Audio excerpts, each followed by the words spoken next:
नमस्ते everyone. A very happy mother's day to all the mothers out there. अब आप में से बहुत सारी ऐसी होंगी जो बायोलॉजिकली मदर्स नहीं होंगी बट स्टिल वो मदर हैं, तो उन सबको भी हार्दिक शुभकामनाएं। वैसे तो हर फॉर्म में हमारी मदर्स हमें हमेशा प्रोवाइड करती आई हैं, बट आज हम अपनी बायोलॉजिकल मदर्स के बारे में बात करेंगे। तब से शुरू करते हैं जब हमें कोई फॉर्म या कोई शेप नहीं मिला था। हम अपनी मम्मी के फैलोपियन ट्यूब से होते हुए उनके यूट्रस तक पहुंच रहे थे, यानी कि हम एक सेल्युलर स्टेज में थे। उनके यूट्रस में पहुंचने के बाद शुरू होता है इम्प्लांटेशन, जिसके चलते मम्मी के यूट्रस में प्लेसेंटा बना। हम उससे कनेक्ट हुए और हमने अपनी मम्मी के शरीर से न्यूट्रिशन और ऑक्सीजन लेना स्टार्ट किया। और सिर्फ इतना ही नहीं, हमारी बॉडी का वेस्ट और कार्बन डाइऑक्साइड हमारी मम्मी की बॉडी में भी जाता था। लॉजिकली हमें प्रोवाइड करने की प्रोसेस हमारी माँ ने तब से ही शुरू कर दी थी। और जैसे जैसे हम उनकी बॉडी में बड़े होते गए, हम उनकी बॉडी से और न्यूट्रिशन लेते गए। फिर एक ऐसा टाइम आया जब हमारी मम्मी को हमें जन्म देकर इस दुनिया में लाना, तब वो लिटरली मौत के मुंह तक गई। उन्होंने ऐसा दर्द सहा जिसकी आप कल्पना भी नहीं कर सकते, और फिर एक भारी ब्लड लॉस के बाद आपको जन्म दिया।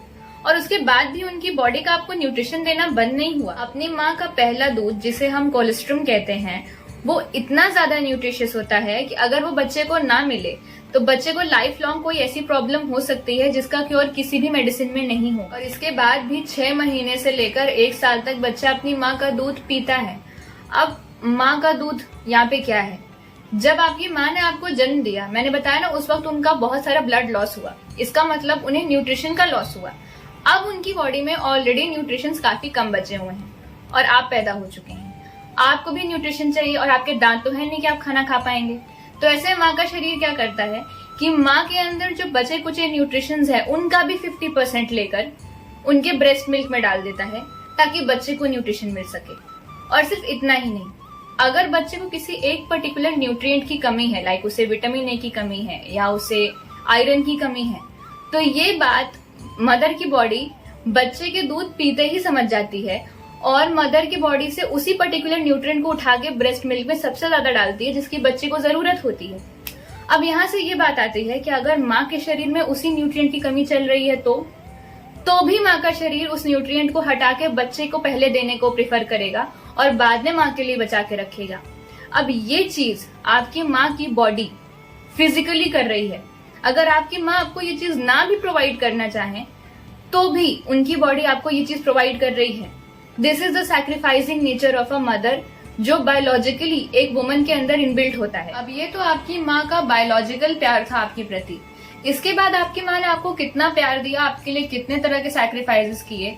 अपने पसंद का खाना अगर वो आपको ही पसंद रहा होगा तो उन्होंने खुद छोड़ के आपको दिया होगा, ये सब तो आपको पता ही है, ये मुझे बताने की जरूरत नहीं है। बट हो सकता है ये बायोलॉजी वाला फैक्टर आपको ना पता रहा हो, इसलिए मैंने उसको स्पेशली हाईलाइट किया। अब बात यहाँ ये आती है कि क्या ये सिर्फ हमारी मदर्स करती हैं? दुनिया की सारी मदर्स ये सैक्रिफाइस करती हैं, इररिस्पेक्टिव ऑफ कि वो किसकी माँ है, कौन से कास्ट की है, कौन से नेशन की है, कौन से रिलीजन की है, कोई मतलब नहीं। बट सारी माँ और उनकी बॉडी और वो खुद अपने बच्चे के लिए सारे सैक्रिफाइसेस हमेशा करती है। तो ये सब देख के आपको ऐसा नहीं लगता कि जो एक वुमन का यूट्रस है वो एक ऐसा मीडियम है जो लाइफ को किसी और वर्ल्ड से इस वर्ल्ड तक लेकर आ रहा है? Doesn't this make uterus a very divine body part? And same goes for the breast also. अगर आपको अपनी माँ का ब्रेस्ट मिल्क ना मिले तो आपको लाइफ लॉन्ग कोई ऐसी बीमारी लग सकती है जो किसी मेडिकेशन से कभी भी ठीक नहीं होगी। अब बार बार मैं यूट्रस पे और ब्रेस्ट पे इतना फोकस क्यों कर रही हूँ?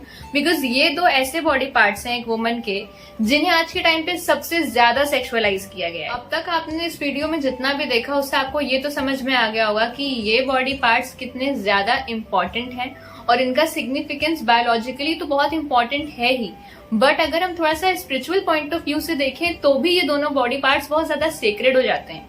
ऐसे टाइम पे अगर हम इन दोनों को इतना ज्यादा हाइप करके या इतना ज्यादा सेक्सुअलाइज करें, क्या ये सोसाइटी के लिए सही है? ये आज एकदम से नहीं हुआ है।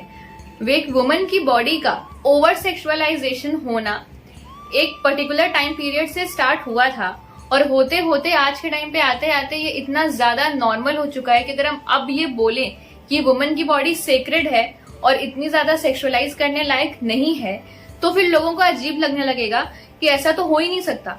बट एक्चुअली एंशियंट इंडिया में जिस पर्सपेक्टिव की मैंने अब तक बात करी, उसी पर्सपेक्टिव से विमेन को देखा जाता है। एंशियंट इंडियन सोसाइटी या फिर इंडिया का जो इंडिजेनस कल्चर है, जब उस पे किसी भी प्रकार के बाहरी कल्चर का मिक्सिंग नहीं हुई थी, तब वो एक्चुअली वुमन की बॉडी को एक सेक्रेड टेम्पल या एक डिवाइन बॉडी या फिर काफी ब्यूटीफुल क्रीचर्स हैं ये ईश्वर के द्वारा रचित, ऐसी नजरों से देखता था। बट अब ऐसा टाइम आ गया है कि ये सब बिल्कुल पूरी तरीके से बिगड़ चुका है। बट ये इतना ज्यादा बिगड़ा कैसे और ये सब कुछ हुआ कैसे, ये एक पूरा अलग टॉपिक है जिसपे मैं कभी वीडियो बनाऊंगी। अभी इसके बाद तुरंत नहीं आएगा वो वीडियो। इसके बाद एक बहुत अच्छा वीडियो आने वाला है जो हम सबकी मदर पे बना है, जिसके बिना हम सबको खाना नहीं मिल सकता। तो उस वीडियो के लिए स्टे ट्यून्ड एंड तब तक के लिए thank you and please try to desexualize a woman's body and start looking at it the way our ancestors used to look at it.